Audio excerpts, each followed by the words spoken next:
வருமானிப்போம். அன்பிற்குரியவர்களே, ஞானவழி சிந்தனையில் நாம் தொடர்ந்து சிந்தித்து வருவது ஞான பயணம் இல்லையா? ஞான பயணம்ங்கிறத நான் ஏற்கனவே பல முறை நம்ம நிறைய சிந்திச்சிட்டோம்.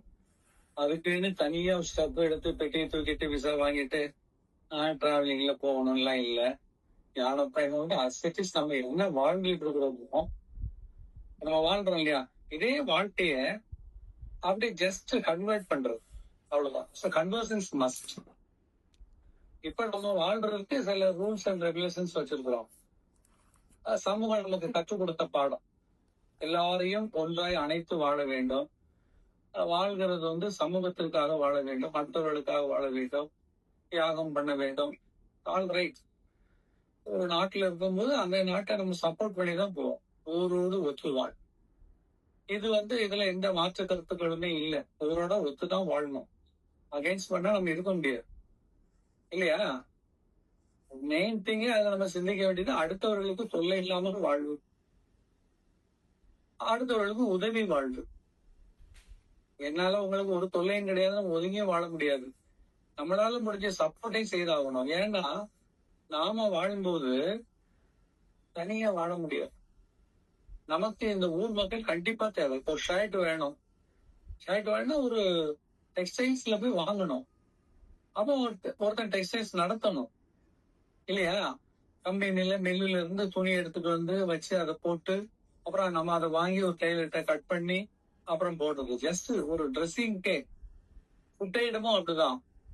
நம்மளே சாப்பிட முடியாது, நாட் பாசிபிள்.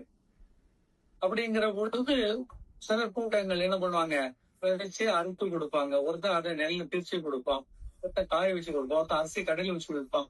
இப்படி நிறைய இருக்குது. ஆனாலும் ஒரு பங்கு இருக்கு. பங்கு இல்லாம இங்க வாழ்க்கை இல்லை. வாழ்க்கை நம்ம பங்கு போட்டுக்கணும். நம்மளால முடிஞ்ச அளவு என்ன செய்ய முடியுமோ அந்த பாட்டை நம்ம எடுக்கணும். அதான் மனிதன். மனிதாபிமானத்தோட வாழ்வது. ஞான பயணத்தில் மனிதாபிமானம் ரொம்ப முக்கியம். நல்ல சென்ஸ். மெயின் திங் அதுதான். மனிதாபிமானம் இல்லைன்னா நீங்க ஞான பயணமே பண்ண முடியாது. ஹியூமன் தாட்ஸ் இல்லையா? ஞான பயணத்தில் எது முக்கியமாக நமக்கு தேவைப்படுகிறது? மனிதாபிமானம். யார ஹியூமன். அப்ப அந்த ஹியூமனுக்குள்ள கெப்பாசிட்டி என்ன சொன்னா, நமக்கு என்ன நடக்கிறதோ இதைதான் அடுத்தவனுக்கு நடக்கணும்னு சிந்திக்க. ஒரு விலங்கோ மற்றதுகள்லாம் அதை சிந்திக்காது. தனக்கு என்ன நடக்கிறதோ இது அடுத்தவர்களுக்கு நடக்கும்னு சொல்லி ஒரு புலி நினைக்காது. இப்ப நம்ம அப்படி இல்லை. நமக்கு உடம்புல வந்து ஒரு கொசு கடிச்சுது, உடனே அந்த கொசுவை அடிச்சோம், அந்த இடம்லாம் தடுத்துட்டு நம்ம தடவி பார்த்த வலிக்குதுன்னா அடுத்த நிமிடமே என்ன ஆகும்னா இத பத்தி ரிசர்ச் பண்ண ஆரம்பிச்சிருவாங்க. அப்போ எந்த மாதிரி கொசு கடிக்குது, இந்த கொசுனால என்னென்ன பின் விளைவுகள் உண்டாகிறது, நல்ல சிந்திச்சு பார்க்கணும். அப்ப இந்த கொசு கடிச்சா என்ன நோய் வரும், அப்ப அதுக்கு என்ன தடுப்பு மருந்து கொடுக்கலாம், அடிசு மருந்து கொடுக்கறதா கடிக்க முன்னால கொடுக்கலாமா? இப்படி ஜஸ்ட் ஒரு கொசு கடிக்கிறதுக்கே நாம வந்து தாங்கிட்டு போறதுன்னு இல்லை, அதை தடுக்கிறதுக்குன்னு இறங்கணும். ஏன்னா நமக்கு பின்னாடி நம்முடைய பிள்ளைங்க, நம்முடைய சந்ததிகள், உறவுகள், அவங்க இதுல அவஸ்தப்படக்கூடாது. நிறைய கொசு கடியிலே செத்துருக்காங்க. கொசு கடிச்சே இறந்துருக்காங்க. ஒரு காலத்துல அது ஒரு பெரிய நோயா இருந்தது. இப்ப இந்த நிமோனியா, காய்ச்சல் இதெல்லாம் மருந்து வந்து பாத்தீங்கன்னா இந்த மாதிரி தொற்றுக்களால வரக்கூடியது. அப்ப உடனே என்ன பண்றது, சரி அவனுக்கு வந்து செத்து போனான் அண்ட் விட முடியாது. மிருகங்கள் அப்படித்தான் பண்ணும். ஏன்னா அதுக்கு சிந்திக்கிற ஆற்றல் இல்லை. இந்த மனிதம் என்பதிலேயே சிந்தனா சக்தி தான் மின்னுக்கு நிக்க ரொம்ப சிந்திக்கிறேன். நம்ம ஞான பயணத்துல போகும்போது சிந்தனையை தான் மின்னுக்கு வச்சுட்டு இருக்கணும். ஒரு இருட்டுல போறோம், கையில ஒரு கை விளக்கு வச்சிருக்கோம் இல்லையா, அதே மாதிரி ஞானத்துல நாம போகும்போது நம்ம கை விளக்க என்ன இருக்கணும்னா சிந்தனா சக்தி, திங்கிங் கெப்பாசிட்டி, அனலைசிங் மென்டாலிட்டி, நல்ல சென்சிடும். அப்ப அந்த சிந்தனா சக்தி நம்மகிட்ட இல்லைன்னு சொன்னா நாம வந்து ஜேர்னி பண்ண முடியாது இல்லையா? நாம ஒரு ஆள் இல்லையே. அப்போ எல்லாருக்கும் இப்ப நீங்க எல்லாரும் உங்களுக்கு சப்போர்ட் பண்றாங்க, நீங்க உங்களுக்கு சப்போர்ட் பண்ணலன்னு இப்ப நிறைய கதைகள்ல நம்ம பார்த்திருக்கோம். ஊர்ல இருந்து ஒதுக்கி வச்சிருவாங்க. சமூகத்துல ஒதுக்கி வைக்க காரணம் என்ன? அவன் நமக்கு ஒத்து போக மாட்டேங்கிறான். அப்ப ஊர்காரங்க எல்லாம் ஒன்னா சேர்ந்து அங்க குளத்துல குளிக்க கூடாதும்பா, அங்க உள்ள கடைகள்ல போய் திங்ஸ் வாங்க கூடாது, அவனுக்கு யாரும் சப்போர்ட் பண்ண கூடாதுன்னா இவங்க காட்டுல இருக்கிற மாதிரி தான். ஒரு கடையில போய் ஒரு பொருள் வாங்க முடியாது இல்லையா? ஒரு இடத்துல போக முடியாது, கோயில்ல போக முடியாது, ஒரு ஃபங்க்ஷன் போக முடியாது, ஒரு தின்பண்டங்கள் வாங்கி சாப்பிட முடியாது. எவ்வளவு கஷ்டமா இருக்கும். ஊரே ஒதுக்கி வச்சுட்டா, சப்போஸ் உங்களுக்கு ஒரு நோய் வந்துன்னு வைங்களேன், அட்லீஸ்ட் நம்மளால நடக்க முடியலன்னா ஒரு 2 பேராவது நம்மளை சேர்ந்து தூக்கிட்டு போகணும், நம்மளோட வரணும், ஒரு கம்பெனி வேணும். வித்தவுட் கம்பெனி நானே வாழ்ந்துருவேன், இதெல்லாம் ஒரு அறியாமையில பேசக்கூடிய பேச்சு. எந்த சூழலுமே நம்மகிட்ட பலம் இருந்தாலும் கூட நான் வாழ்ந்துருவேன், என் வாழ்க்கையை நான் பார்த்துக்குவேன்னு சொல்லி தயவு செய்து சொல்லாதீர்கள்.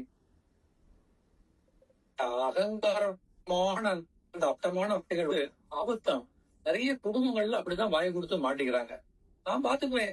உடனே உறவுக்காரங்க என்ன பண்ணுவாங்க, ஏன்னா அவன் வீட்டுக்குள்ள போகாதீங்கப்பா, அவன் இல்ல அவன் பாத்துக்குவாங்கிறான, யார மதிக்கிறான், யார்கிட்டையும் சொல் பேச்சு கிடையாது, யாரையும் டிஸ்கஸ் பண்றது இல்ல, எல்லாம் அவன் தான் தெரிஞ்ச மாதிரி நடக்கிறான். நமக்கு எதுக்கு அவன்? நாளைக்கு அவனுக்கு ஒரு கல்யாணம் வருதுன்னு அவன் பொண்ணு திருமணம் பண்ணி கொடுக்க போறான்னா அந்த பெண் வீட்டுக்கு வரக்கூடிய மாப்பிள்ளைக்காரங்க எல்லாம் விசாரிப்பாங்க. விசாரிக்கும் உன் வீட்டுல விசாரிக்க மாட்டான், உன் உறவுகாரங்கள்ட்ட, நண்பர்கள்ட்ட, பக்கத்துல உள்ளவங்கள்ட்ட எல்லாம் போய் கேட்பான். அப்ப அவங்க எல்லாம் ஒரு நல்லது சொல்லணுமா இல்லையா? 16 வயதுல 10 வச்சுட்டடா பரட்டன்னு சொன்ன மாதிரி எல்லாம் ரெடியா வாசல்ல நின்று வரக்கூடியவங்கள்ட்ட சொல்லி சொல்லி அனுப்புனான். அந்த பொண்ணா அதுக்கு 3 கல்யாணம் கழிஞ்சாச்சுங்க. இது நீங்க 4வது மாப்பிள்ளையா? இப்படி சும்மா ஒரு விளையாட்டு கேட்டாருன்னா எப்படி இருக்கும்? இந்த கேட்ட தாயுடைய மனசு எப்படி இருக்கும், அந்த குடும்பம் எப்படி இருக்கும்? இவங்க ஈஸியா கேட்டு உள்ள போயிருவாங்க. சரி, கேட்டவங்க இவங்க சும்மா சொல்றாங்க, விளையாட்டு சொல்றான்னு நினைப்பாங்க. நீங்க வேடிக்கையா பேசினா கூட மனசுல பதிச்சு, அது எப்படி அவர் சொல்ற? இப்ப நம்ம கூட 4வது கல்யாணம், இது 2வது கல்யாணம் கூட இருக்கலாமே. சம்பந்தம் இல்லாம அவங்க ஏன் சொல்றாங்க? வரவே மாட்டான், ஏரியாக்கே வர மாட்டான். போச்சுதான், ஒண்ணுமே நடத்த முடியாது. நீங்க நினைக்கிறீங்க என்கிட்ட பணம் இருக்குது, என் உடம்புல தெம்பு இருக்குது, நானே மரத்தை போய் வாழையை வாங்கி வெட்டி என் வீட்டுல வாழை போல கட்டிடுவேன். கேட்டு அது மட்டும் தான் நீ பண்ண முடியும் இல்லையா? வரக்கூடிய 50 பேருக்கு சமைச்சு போடுறது யாரு? அதுக்கு ஒரு கேட்டரிங் காணுமா இல்லையா? எல்லாம் நான் பண்ணுவேன், என்கிட்ட பணம் இருக்குது, காசை கொடுத்தா. இந்த வார்த்தைகள்லாம் தப்பு, அகம்பாவமான வார்த்தை. அது ஞான பயணத்துக்கு உதவியும் உதவாது. ஆர்டினரி வாழ்க்கையில கூட அது சில நேரங்கள்ல அது உங்களுக்கு கை கொடுக்கலாம். உங்களை மிரட்டுறவங்கள்ட்ட கூட நீங்க சொல்லலாம், நீ வரலன்னா போடா, என்னால முடியும், நான் பாத்துக்கொண்டா. அது ஒரு கேஷுவல். பட் அது ஞானத்துல போகும்போது நீங்க கேஷுவலா கூட சொல்லக்கூடாது. ஒரு வார்த்தை சொன்னா அதுக்கு விலை உண்டு, அதை ரிப்பீட் பண்ண முடியாது, எரேஸ் பண்ண முடியாது. நல்ல திங்க் பண்ணணும். ஞான வாழ்க்கைங்கிறது பரிசுத்தமான வாழ்க்கை, அதுக்கு மேல ஒண்ணுமே இல்ல. டாப்பஸ்ட் லைஃப்லயே ரொம்ப சிக்னிஃபைண்ட். கொஞ்சம் யோசிச்சு பாருங்க. ஞான பயணத்துக்கு மேல ஒண்ணுமே இல்ல, அதான் இந்த லாஸ்ட் டெஸ்டினி. படைத்த இறைட்ட போய் சேர போறோம். அப்ப இறைட்ட சேர போறோம்னா ஒரு கர்மம் இருக்கக்கூடாது, இருக்காது. நீங்க ஞான பயணத்துல புஷ்ட போச்சிட்டீங்கன்னா ஆட்டோமேட்டிக்கா கர்மம் குறைஞ்சிட்டே போ, உங்களுக்கே தெரியாது.